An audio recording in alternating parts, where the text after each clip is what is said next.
Good evening, everyone, and welcome to the Unraveling the Darkness. Tonight's guest is Larry Lawrence, a highly regarded criminal justice professional with over 40 years in law enforcement. He is also a proven leader, speaker, and educator in the field of paranormal investigation and research. Larry had his first encounter that was quite amazing as a young correction officer in a cell block. In the preceding years, he taught law enforcement professionals how to understand and investigate crimes involving the occult, being a recognized authority on cult and occult crimes. In 2011, he founded the Florida Bureau of Paranormal Investigation. In 2016, Larry created Indian River Hauntings, LLC, that provides events, tours, and lectures to guests on the history of the area to help explain and experience the world of paranormal phenomenon. In 2024, he released his first book, Haunted Indian River County. Larry is also the host of Paranormal Stakeout Radio and TV show on the Z Zone Radio and TV network. Stay tuned for Larry on the Unraveling the Darkness podcast tonight.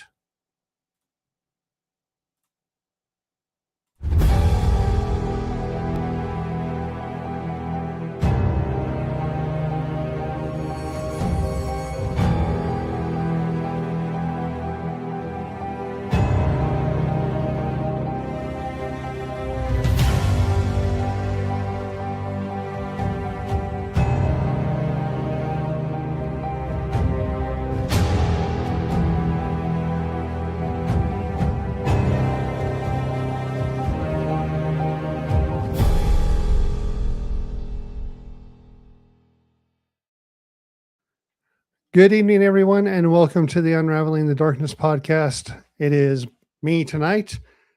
Jason had to do some work stuff, and hopefully we can get him to pop in sometime during the show. And maybe he'll have some great questions for us listening in. Tonight's guest, as you heard in the intro, is Larry Lawrence. Quite the bio when I saw it. I was pretty impressed. We're not going to waste any time, and I'm going to bring him on in. How you doing, Aaron? Good. How are you, Larry? Good. Thank you for having me on tonight. Yes, thanks for coming on. I'm trying to find everything here. Usually there's two of us and someone can work all the widgets on the side, and so we'll figure it out. So, 40 years in law enforcement. That is quite the accomplishment. Yeah, and I got out one piece. A good portion of it was a lot of administrative stuff. I ran the police academy for this section of Florida for quite a number of years, but worked both full and part time, but for a total of 40 years. Nice. What made you want to go into law enforcement?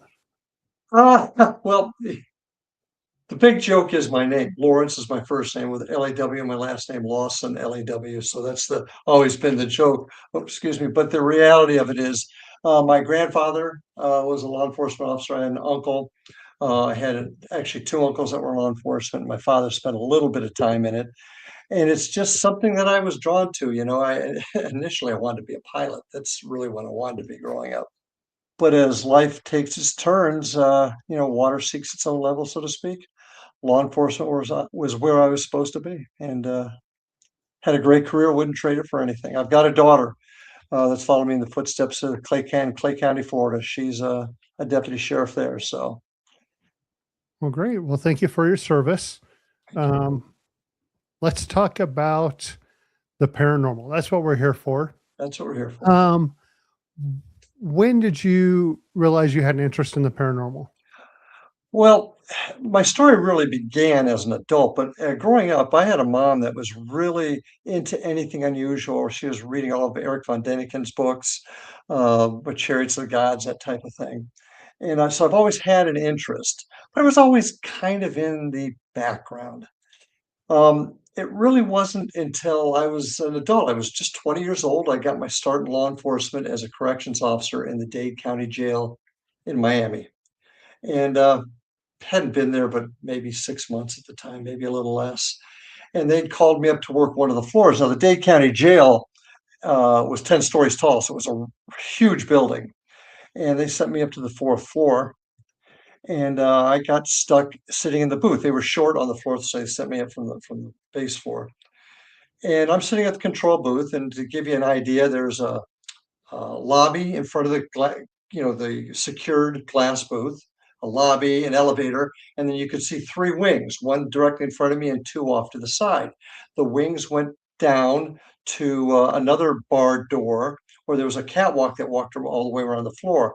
And our job was to every half hour, you walk down the hallways in front of us, and then the other guys would go out on the catwalk and move around. This was a special floor that held suicides and people with emotional issues that were being held. So it was a pretty strict. Well, I'm sitting there, and I'm just it's about midnight, 1 o'clock, something like that. But I'm not sleepy at all. I'm a young guy, brand new on the job. I'm full of piss and vinegar, if you will. And suddenly I look up, and at the very end of the hall, I see a tall, lanky male in what appeared to be a uniform go from right to left on the catwalk.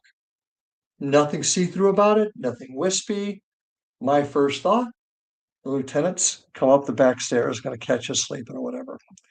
The two guys that were with me were in the control room behind me. And what I didn't tell you was the only two ways you could get up there was that elevator and the stairway that was right behind the control booth.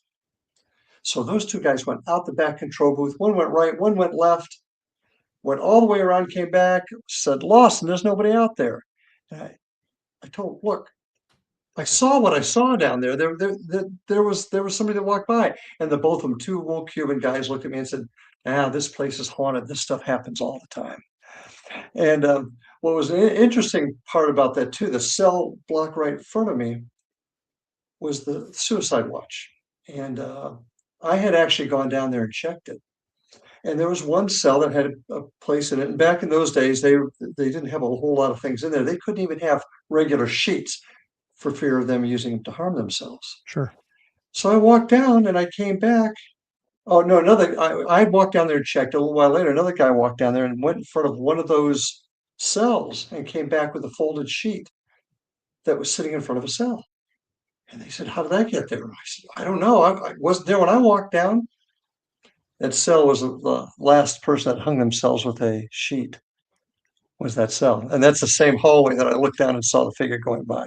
Wow. You just gave me chills. I'm just telling you how it happened. Yeah, And that's that cool. really began my interest in kind of finding out more. And of course, I looked into it, delved into it over the years. As a patrol officer, I went up a little bit farther north into Palm Beach County. Had some incidents there, a lot dealing with voodoo, Palomayombe, some of Mm. the Afro-Caribbean cults. So that again piqued my interest. Didn't have any specific instances on the job except for that first one. A lot of cops have things. I've got a good buddy of mine, Ike Enzi in New Mexico, that's had some really crazy things happen to him, and a lot of folks have. But that first one was the first dynamic one, and it didn't change again until, well, I started actually investigating informally about 2008, 2009. But about 2010, my oldest son, who's now almost 30, asked me to take him up to St. Augustine. They'd seen the old Ghost Hunter show where they did that. Remember the one where they caught the figure looking over the banister? Did you ever see that episode? Yeah, yeah. Oh, Ryan thought that was the thing, man. He said, Dad, can you I was take at me there? I the said, lighthouse, the the St. lighthouse, Augustine exactly. Lighthouse. Right. And just a plug for the lighthouse. I've never been there when I haven't had an experience, except for one time. And that was the one time my team rented the entire facility for ourselves, and we had it all to ourselves, and we didn't get anything all night. But um, my son asked me to take him up there, and we did. And I did. And we went through the lighthouse the first time. He said, Dad, this is great. It was for his 11th birthday. And this was 2010, I believe. We went up there, thought it was great. He said, Dad, can we take another tour? I said, sure, we're not going back to Vero Beach tonight. So we bought some other tickets, and they had a smaller group going this time. It was just 2-hour tours. And the guide said, look, you guys have been through this once. You know the deal. I'll tell you what, I got a smaller group. I'm going to take everybody else to the lightkeeper's house. You can have the lighthouse to yourself for about an hour. Awesome. Nice. Ryan and I are about up on the 4th floor, and we're sitting there. And next thing you know, we hear kids laughing. Now, if you've ever been in a lighthouse, huge, huge, thick walls, you can't hear anything but the wind blowing. And we're several floors up, stories up. Well, as a cop, the first thing, and let me back up a little bit. The story is there in, I think, 1879, they were rebuilding the lighthouse, and two little girls died in an accident. They were the daughters of the lightkeeper, the construction foreman. Okay. And they've been reputed to be haunting that place ever since. Well, I hear these girls laugh, and what do I do as a cop? I'm looking for wires and speakers. They're trying to do something to enhance there was nothing. There was absolutely nothing that could have possibly caused what we heard, distinct kids laughing. That's when I decided, I'm a detective by trade. That's pretty much what I trained as a law enforcement officer. I'm going to figure this out. And ever since then, I've been investigating and researching really what this phenomenon is and what it's not. And that kind of is where I got my start. 2011, I created the Florida Bureau of Paranormal Investigation. I've got some cops on there, retired firefighters, my number one, Spanky Maxwell. He's my lead investigator. I've got cops, fire teachers, folks that are professionals, educated, folks that are interested in actually finding out what the phenomenon is and trying to discover what this is all about. And we've been going since then. Nice. Gosh. So from that first experience, it just really drew you in and made you want to figure out what's going on with the paranormal. Absolutely, and, we've been trying to figure out the answer ever since, and I don't know if I'll make it in my lifetime, but I'm sure gonna try. That's the greatest thing about this field is like how, it's not just this generation or two generations, maybe the one above, maybe it kind of started with the one above me or maybe even two, because you go back to that spiritualism Mhm. era in the 1920s, right? So 100 years ago.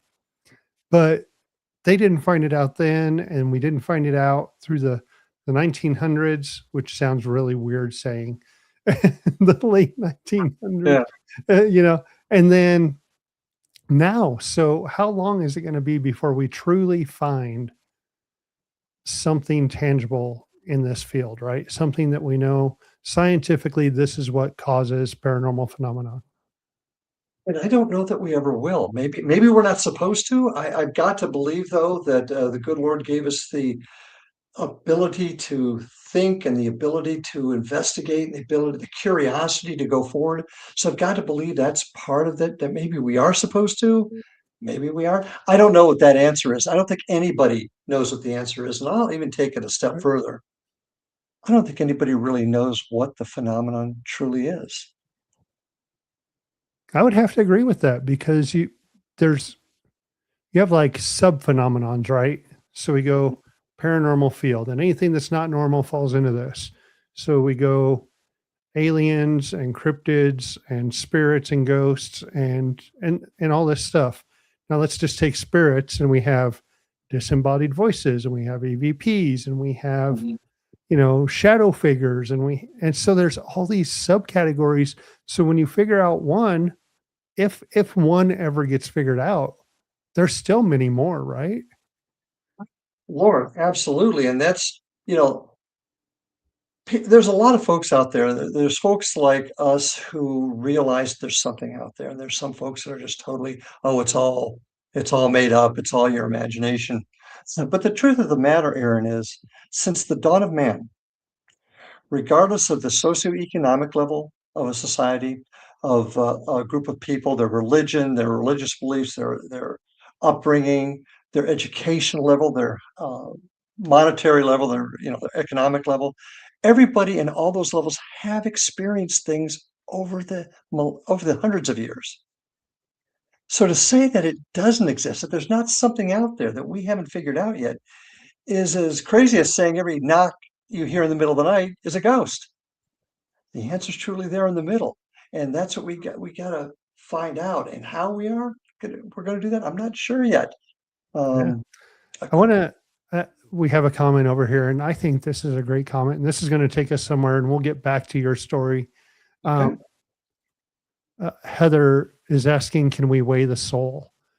Now, I was a volunteer firefighter, EMT, and I know there's been some deaths where they'll they'll have the weight of someone, and then after they die, they weigh a pound or 2 less, right? Yes, yes, And I've it's heard this. within like a time frame, a short time frame where this happens. So maybe we have weighed the soul, and maybe not everyone's soul weighs the same, right? So we don't know. Again, that's something that's, if we're energy and that energy leaves, what does it weigh? That's And this, I'm gonna take this down another little track that's a bugaboo of mine, and that's equipment or getting the science. Because the biggest problem we have is not being able to work as closely as we need to with the scientific community, because you cannot take what we do and fully use the scientific method with it, because we cannot recreate the events uh, during an experiment all the time. But still, we've got to come up with a way to measure this. Weighing the soul is what made me think about this. And right now, there's not one. I'm sure I'll get some pushback from some folks, but there's not one piece of equipment out there today, and I use plenty, but there's not one piece that definitively tells us anything. oh, I so like that comment, and we use it, we do events as well. We'll get Mhm. to that stuff that you do, but that is one of the things that I tell everyone, like, "Look, we have all this equipment, but it doesn't tell us that there's a spirit or a ghost there." Right? It There's tells us evidence about that an it's possibly. environmental change, Mhm. and then you hope you get several to corroborate what's going on or something like that. Yeah, and that's the best thing we do is we use multiple pieces of equipment. We try to triangulate it for better choice of Sure. words Yep. to kind of get 3 pieces that are telling us something, and we've had that happen. But yeah, none of it really tells us anything, and we've gotta somehow figure out a way. There's a way to create it. I am not smart enough to figure it out, Aaron. I'm not. Not Um, either. It's okay. but there are minds out there that with the right kind of attention, I believe we could. Especially when it comes to frequency and vibration, I love things like the spirit box, portals, things like that, which I hated to begin with, I might add. As a cop, it was all hocus pocus originally to me, until it was thrown in my face that it might work. But using that piece of equipment, if we've got somebody with the uh, much more talented than I am to figure out how to use this, how to tweak it so that we really can prove it, that's where I hope to go Yeah. somewhere. Yeah.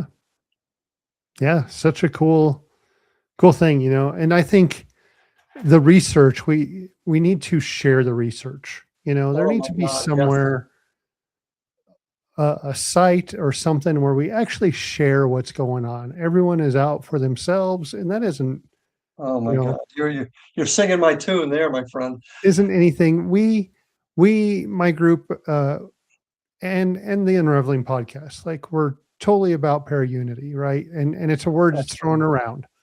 Um, but Loosely in my head.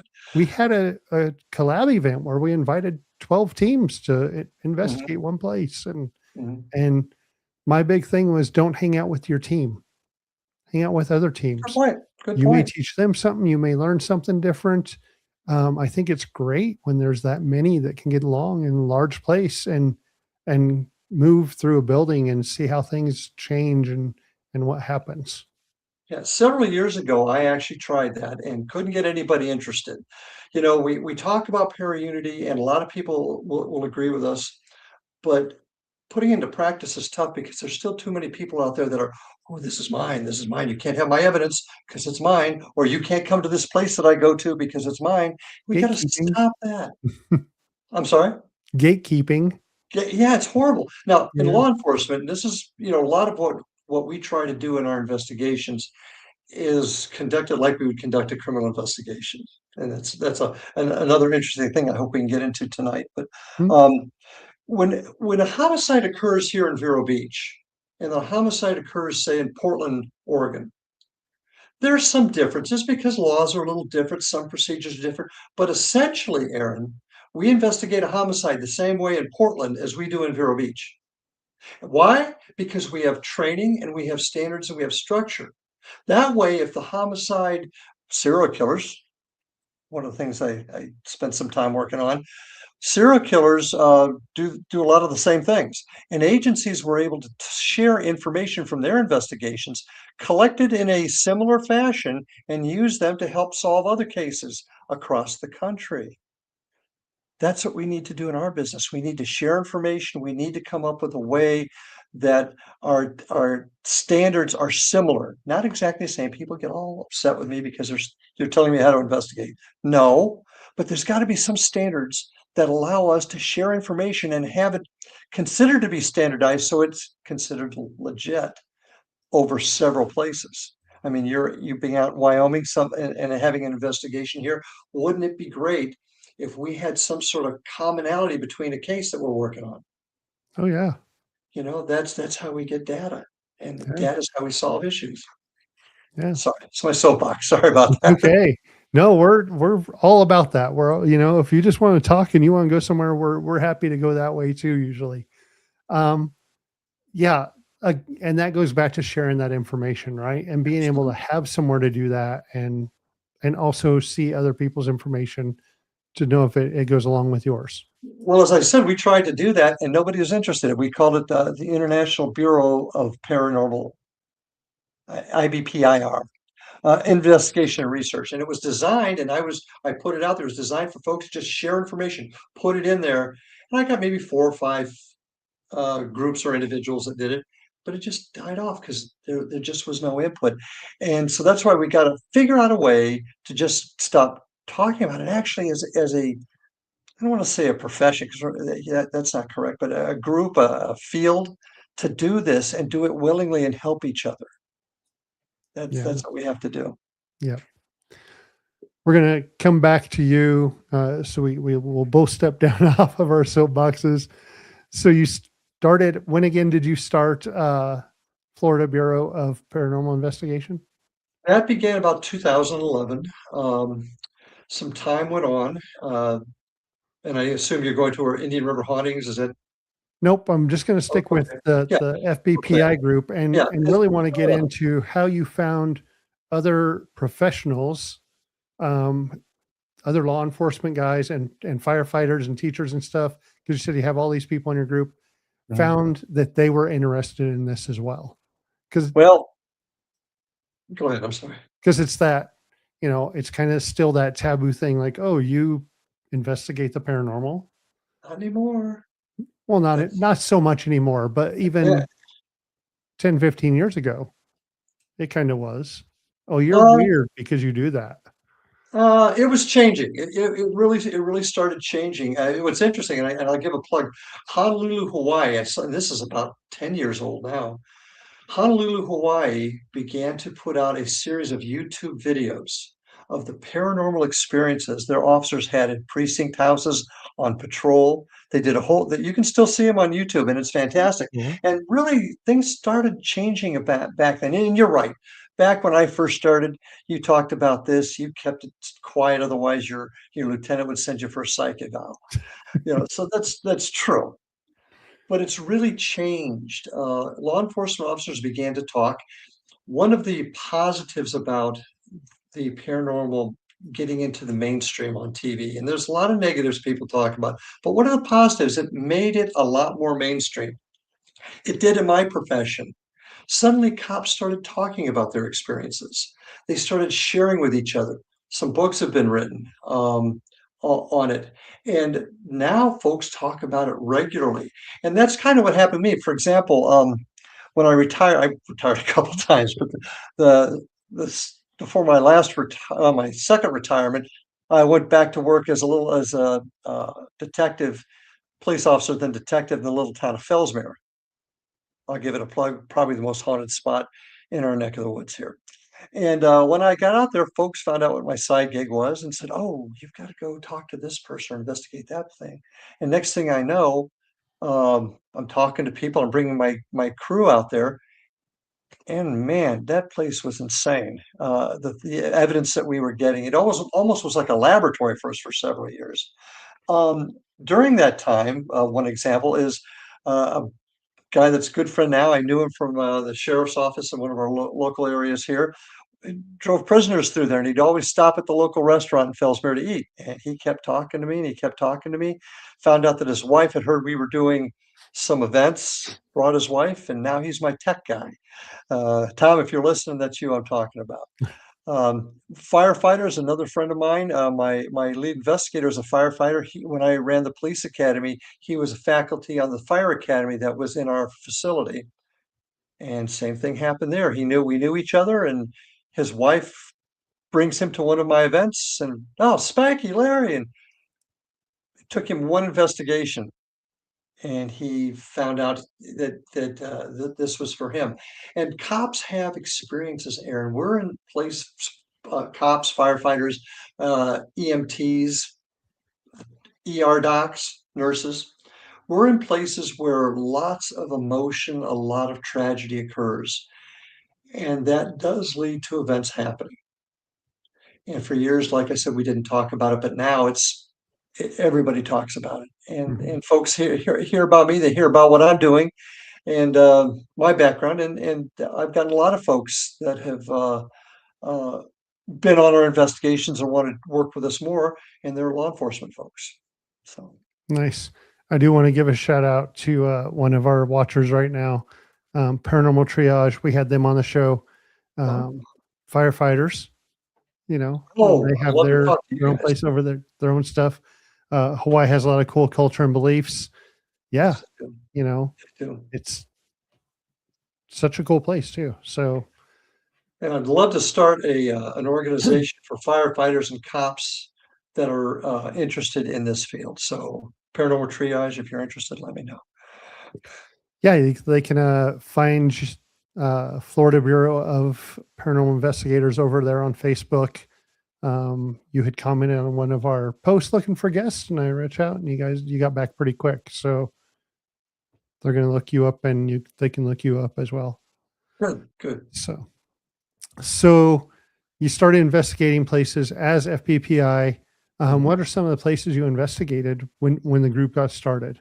Well, obviously that some of the first places were in the area of Vero Beach and in a town called city of Fort Pierce, which is southwest. In fact, the very first place we did anything was a place called the Boston House. It's next to the courthouse. It was built about 1917, 1913, right in there. The date's escaping me right now.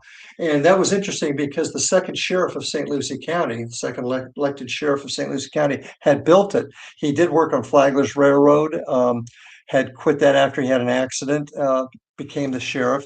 And his young son got a hold of his duty weapon. This is about early 1900s, and shot one of his buddies inside that house.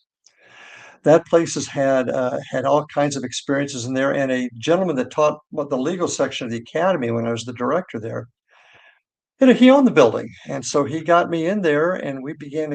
His experiences are phenomenal. I mean, everything from full-bodied apparitions to computers typing on themselves. And this guy was a lawyer. This was a highly educated, well-respected member of the bar in our area.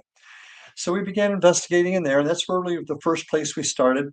As an official team, we've investigated a lot of our local habitats here in the area. Florida's a really neat spot, especially our area. We were all kinds of history here. We have Spanish pirates and English pirates running through the area. We had bootleggers in the 20s because this area was great for bringing in booze from the Bahamas, not to mention the stills out west. So we've got all kinds of things there.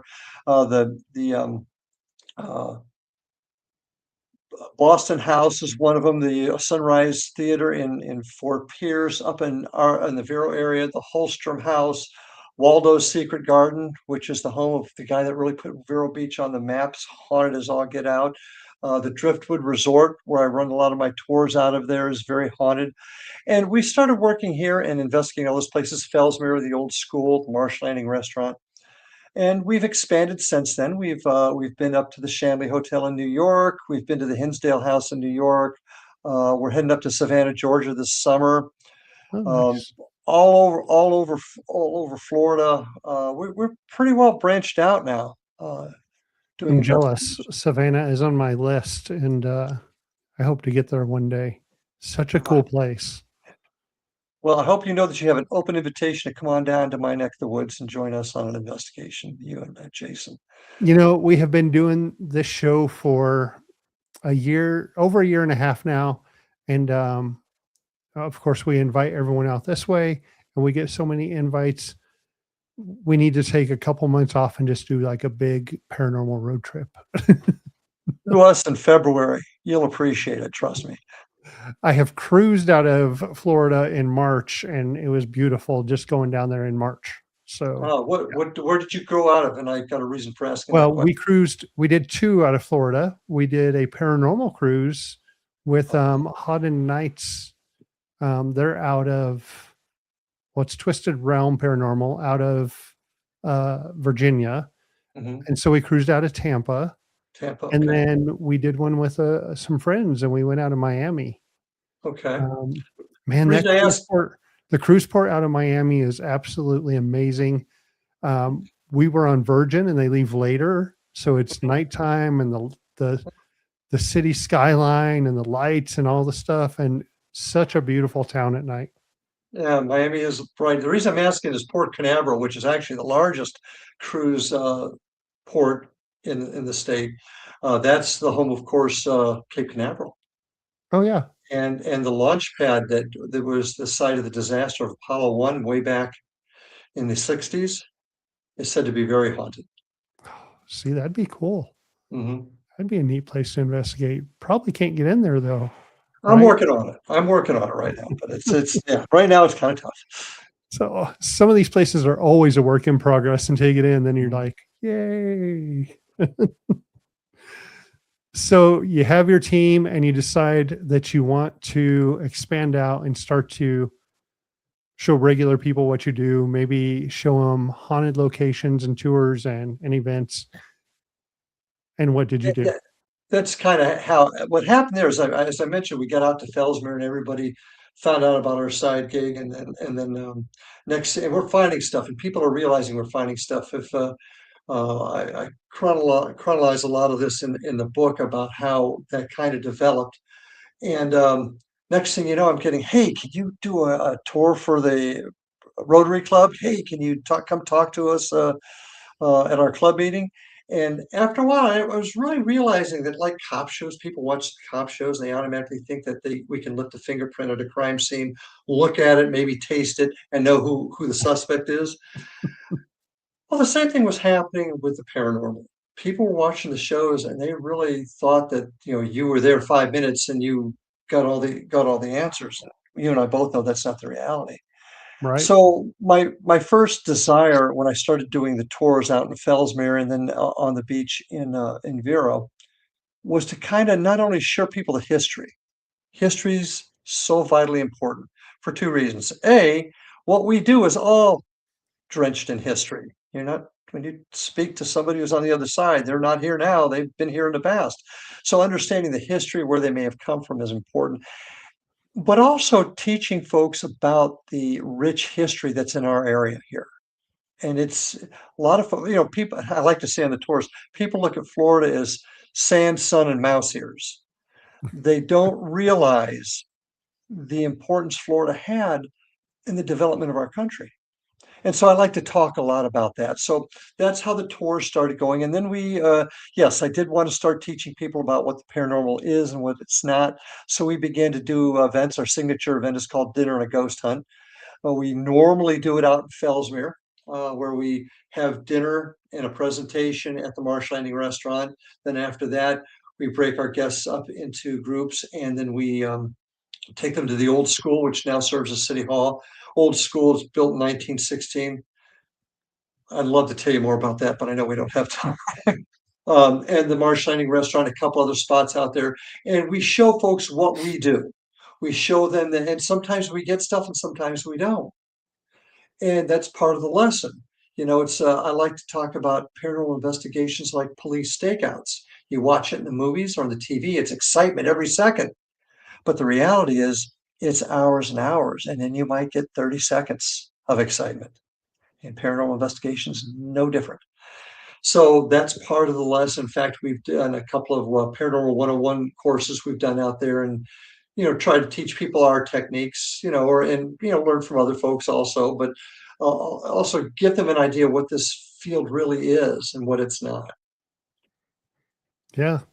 Paranormal triage over here says that it takes a lot of time, Yeah, and it that's does. that's something we go over to with our events. Is uh, we tell everyone, these shows you're watching, these guys are there 5 to 7 days, and you're seeing 43 minutes of what they were able to get over that amount of time.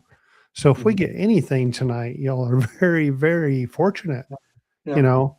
And I'm sure, like us, you have places that you've gotten lots of evidence, or things are happening. So you probably do get some stuff for people. Oh yeah. In fact, in the book, there's a picture of a lady we call the Lady in Purple. Um, I just walked back into the marsh landing and everybody was like freaking out. Larry, you got to see this. And one of my folks showed me the picture that was taken on an iPhone 3. That's how long ago it was. And there was two pictures taken. One with nothing and another one with a woman. We believe it to be a woman. It was probably about 20, 30 feet away. Long purple dress that looked like a pointed hat leaning up against the door jamb. And they're like, we took these two because we always teach people in our classes or in our events. You take at least 3 shots of one spot. Boom, boom, boom, so you Yep. can evaluate. Well, she'd taken two. The first one was clear. Second one had this picture of the lady in purple in it, and actually, there was a surveillance camera for the restaurant that was going down that hallway, and it's where the women's restroom was. That's always been reported to be haunted, and nobody walked in there at that time. There was nothing. I went to the owner and said, I need the surveillance footage. She pulled it and there was nothing there at all. Went so far as to take the whole iPhone 3, not just the picture, but the entire phone with the picture on it, to my friends at the crime lab. Probably shouldn't say that, but they did. And they did, and it was long enough ago now. But they examined it. Now they would not say it was a ghost. But what they would say was that those two pictures were taken 2 seconds apart. There was no overlaps, there was no overlays, and we didn't even have AI issue back then, but there was no funky business. That picture was real. They wouldn't say it was a ghost, but they said the picture was real. That's a forensic crime lab. So Nice. yes, occasionally we That's do get stuff. great. Yeah, we do occasionally get stuff. That's great.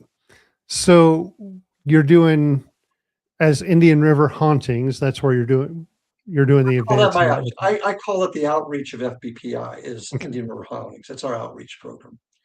Okay. So then through this, you decided to write a book. So in 2024, you released a book. Yes, I did. It was I've been wanting to write for a while. I'm not the smartest guy in the world, but I've always wanted to try and write, and had been working on a novel for a while, still am. But I got to realize, all these stories, all the history, some of it people don't talk about, needed to somehow get codified. So I wrote a manuscript. I was very fortunate that Arcadia Press, if I may, um, doing the Haunted America series. Some of you may have seen these in the Walgreens CVSs and stuff. Um, uh, was interested in what I had to say. They published my book, and it's been out since 2024. And people seem to enjoy it. A lot of tourists have come into town that are here, for periods of time, or come down to visit us during the winter seasons. Found it interesting, and folks have enjoyed it. I'm currently working on my next one, Haunted St. Lucie County, which is what Fort Pierce is, just south of us. So I'm working on that one now. That's great. We've had several people on that have written the haunted books, the same one, that Mhm. same cover and all that kind of stuff. Such a great series, and the fact they take it from local people, Mhm. that are doing that research and getting out there, beating the streets and talking to people and interviewing people that do those. Yeah, and that's important for tours and stuff too. I'm not going to cast any shadows, but too often we get folks that do tours. or they come into places and do tours and they've got a script, but they don't have the heart of the community. They don't understand what the place is really about and the things that have happened there. So I think that's just really important. So Yeah, and that's it. We hear an big organization that comes in and gets in on the tours and still scripts and all that kind of stuff. We talked about that several times. Um, I think more people need to support those smaller local, like Indian River hauntings when they go places, and you get a better tour. You get someone that's done all that research. mhm. So we're big on that. When we travel, we definitely try to take in some of those things. We're doing a big trip. The wife and I are doing a big trip in July, and we've already scheduled a couple of things like that where there's I do tours, the and same thing. you have to go get the local stuff. I mean, even if we're somewhere for a few days, it's like, okay, we need to get a ghost tour in. Mhm, So mhm, yeah, the local one is definitely the way to go. And it's easy just to get on and Google someone in the area. mhm. And a lot of times, like we were in Charleston, my nephew just graduated from the Citadel. My wife and I were up there for an event Oh, nice. last year, and we took one of those tours, and we got one of the kids from the college, and so he had connection to the area, and he was fantastic and learned some stuff about Edgar Allan Poe being buried, or his girlfriend that he wanted to marry is buried in a cemetery, and he was actually in the army there before he became a famous author. It was really an Wow. interesting, yeah, very interesting story. And that's the type of stuff you want to hear. And that's the sort of Right. history, Aaron, that we've got to preserve. Otherwise, it's going to be forgotten. Well, and as paranormal investigators, we become historians, right? Because Yes, to I get agree. these stories, that's what we tell, when we sit down in the dark room with our friends and we're sitting there, and it's like, look, we want your story. We want to tell your story. We want to continue whatever you had or whatever you have to say. We're here to let other people know that you're here. So, and then you have to, maybe find that person or see what their connection was to a building. So we become historians, and I think that's so great. We get to Yeah. go into these old, as investigators, we get to go in these old buildings, some of them that have been restored or are pretty close to original. Um, some that are dilapidated, and you don't know if you should be in there sometimes. But they all have a story, you know. Agreed. Agreed. And I think the cool thing is, I got to talk to a lot of the sheriff's officers here over the years. I had one working for me, that I worked with, when I was a firefighter, and I got talking to him. I was like, okay, so you were on the streets at night, and you're going through some of these places, and you said you didn't really have anything happen when you were out on the street, but I think a lot of the guys, these guys do, and they're like, I don't. He goes, I never really talked about it then because I didn't want to be the one that's Well, yeah, getting a psych and eval.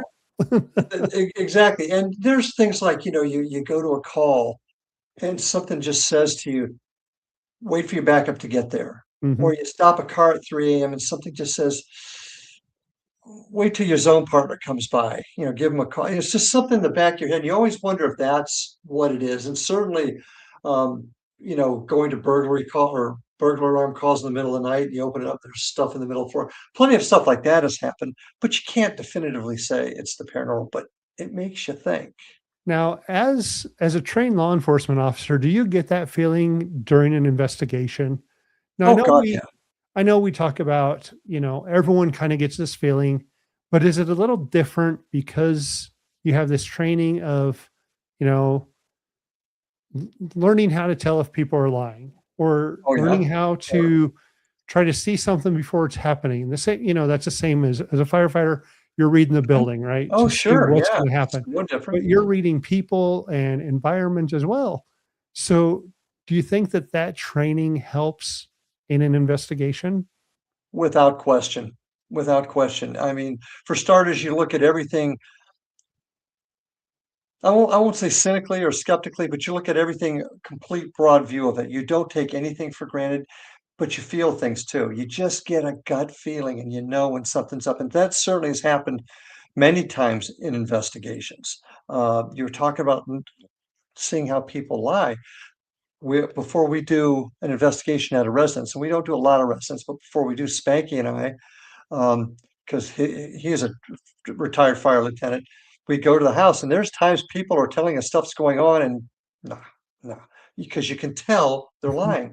Going into a building and just feeling the difference in atmosphere, um, is no, I won't say it's no different, but I can definitely equate the same feeling walking into a warehouse that you know there may be B&E in progress going on, and you walk in there and you just feel it. You just know they're in there. So yes. I think I think as a trained professional like this, you look at it with a wider picture. Mhm. Like if something starts popping off during investigations, a lot of people may get tunnel vision.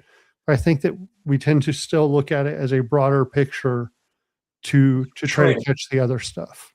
And that's where the training comes in, because normally people will go tunnel vision, especially in times of high stress. And let's face it, when you've got you see a shadow moving across that door, that still creates stress too, right? Right, right.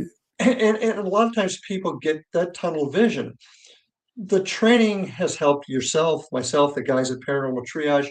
We look at that broader picture and we're able to discern what's happening. I think better. I mean, some folks may disagree with me, but I think the training has helped me personally. Let me put it that way. It's helped me personally in this field.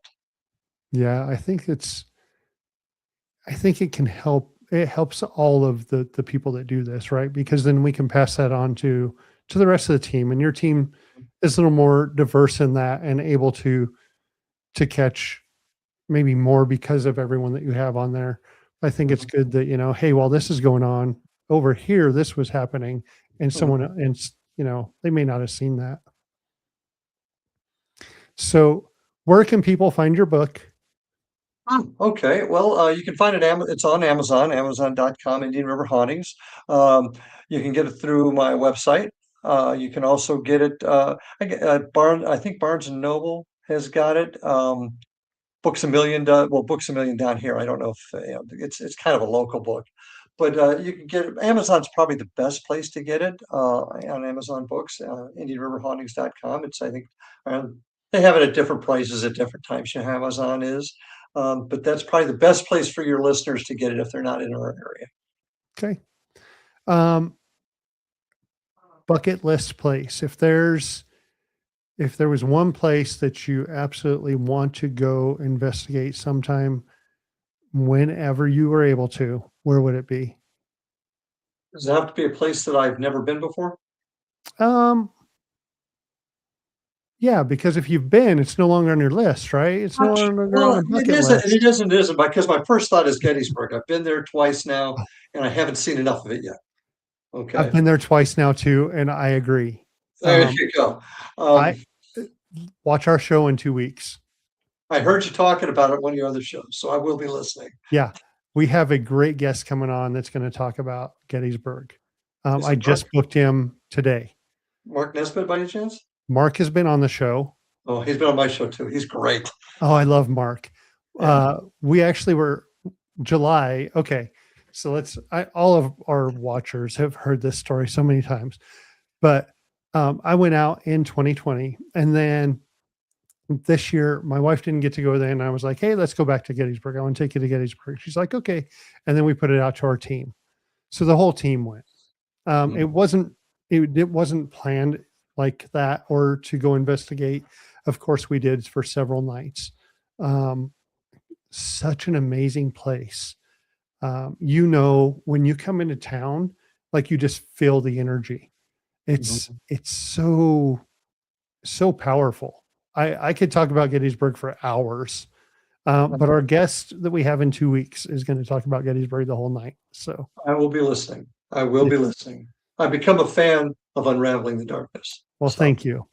um, Okay, so you've been to Gettysburg, but somewhere. Let's pick somewhere other since you've been. okay, okay. Everyone always wants to go back. It's a paranormal playground. It is, and I'll be honest with you, Aaron. I've gotten away, and there's some places I want to go. So, I think the one place I do want to go It's probably the Mansfield State Prison.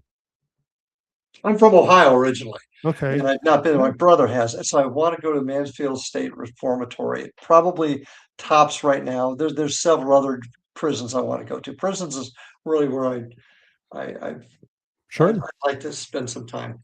Um, but I also find I've had more success obtaining evidence at small places that nobody's heard of. Hmm. That and I found that a lot of times the bigger places, the Shanleys, I shouldn't say Shanley, but not even the Stanley. Think of one of the lunatic asylums. So many people go there. I gotta wonder, can we as investigators fish that out? Just so many people are going in there so often that finally the other side said, not interested. Hmm. And that's what's happened to me. We've gone to some big places and have not had a lot of luck as much as we've had in smaller places. Just thought I'd toss that out there. It's just a thought that Um, I had. we don't have big places out west. Um, we we think that the East Coast, that the coast is very fortunate. We were talking when we first started the podcast. I kind of thought we were a Tennessee podcast. For about 6 episodes, we had everyone from Tennessee on. Um, One of my bucket list is Brushy Mountain State Penitentiary in Yeah, Tennessee. that's quite the place. I'd love to go there Yeah. myself. Um, Same thing though. People are like, well, sometimes we get stuff, sometimes we don't. But out east, you have all these asylums and penitentiaries and all these older Mm, buildings to where the west we're not as old and we didn't have those large facilities. Um, yeah. what we do get into are like brothels and old Mhm. saloons Goldfield and Hotel I'd like to go to. Goldfield. Yeah, that would be a cool place. And then we have really found a niche with museums and attachments to items in museums. Yeah, yeah. Um, We've had the same and thing. and so great. The brothels out here are crazy. Um, we went to a music venue in Colorado that was actually not a brothel, but through the 70s and 80s, it's on the National Historic Registry, Mhm. and it's on there as an adult shop, a porn shop, because that's what it was when it was registered. Really? Um, the building was a bar and a bottling company in the late 1800s. And in Denver, there was a big explosion of a hotel, and we are not 100% sure if they brought people there.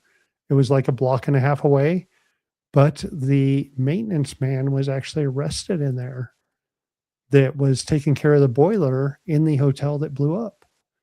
So when Oh, we figured this all out that night, like we're doing the investigation and we're getting all this stuff and we're like researching as we're going, the manager of the place has a file so thick of all the history that she's done on the building.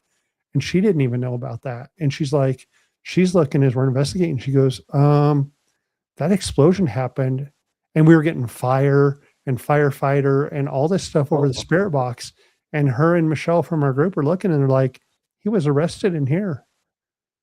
And so like these old bars and all this out here hold all of this energy that's just amazing. but so you did the history And and I'm you answered the question. That's yeah, outstanding. it was great. But I'm so jealous because a few people were like, oh yeah, we're just a couple hours from this, and it's like a 3 hour drive to this. And I'm like, for us to get anything good, we're 10 hours. So I Oh. wish it was a couple hours. Well, let me tell you a place that I got. There's a gentleman I got to give a plug to. His name's Chris Huff. He's probably the greatest medium I personally know. I never believed in mediums for the longest time. Being a cop, that was a tough pill for me to swallow. But Chris Huff, he's in England. He lives in England. I've investigated with him over there, and I'm going to tell you something. That's some old stuff there. In some of the places that I was able to go to with him, I once again wish I had time to tell you some of the stories. One story in particular we had with him, but England is a place I'd Mhm. like to do a lot more work. Yeah, me too. Um, so in the States, my bucket is Brushy Mountain and a police precinct in Detroit. District 6 Police Precinct. Write it down. I know you'll go I look. know. Um, it's not super well known, but it's been on a couple of the shows.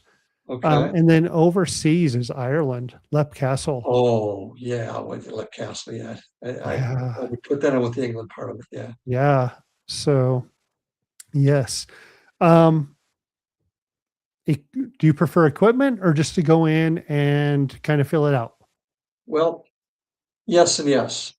We do a thing at our team now is our first, 5, 10, sometimes even 15 minutes, usually about 10 though. We have what we call quiet time. That's where everybody in the team finds a spot, they sit down and they just become, for lack of a term, one with the venue. And we just Yep. sit and we listen and we just let ourselves go.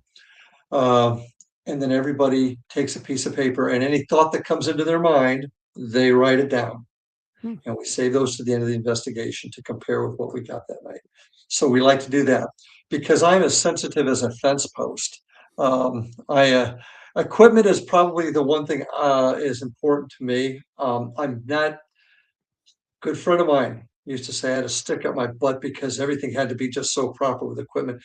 I've really loosened up and broadened my perspective to understand that equipment can help us, and we usually use it, but it's also some of those things that we can't find with equipment.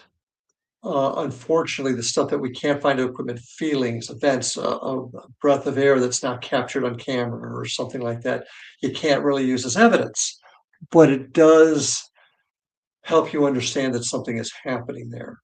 So as far as equipment, I do prefer equipment. We've got all of the SLS cameras, we have a cameras we set around the building, and I usually sit at the command post monitoring those cameras, in the different parts of the building. So we use all of that.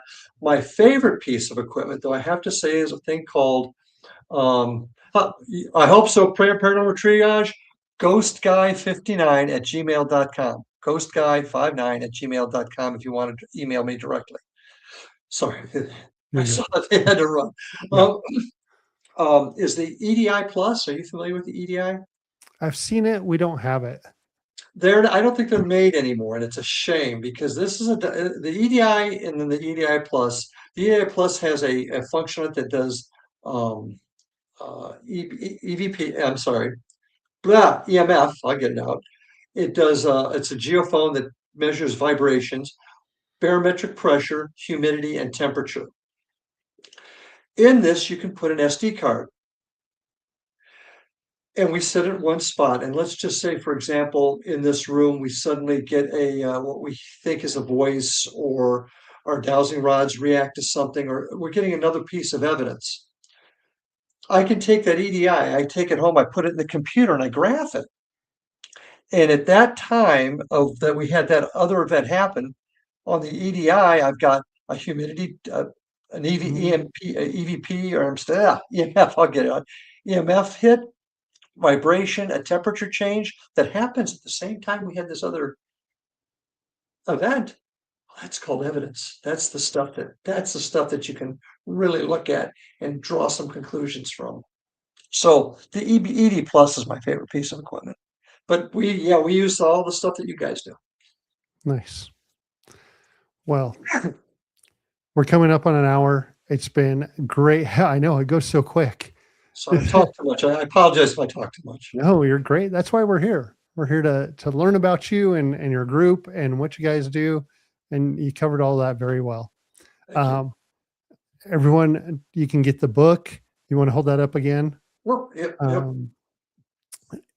Haunted Indian River County, and that can be got. That's the old school in Fellsmere, by the way. I didn't take that picture, but publishers made it look cool. So, and I know you wanted to talk about it, but you said we probably didn't have time, but we'll bring you on and you can talk about that place. How about that?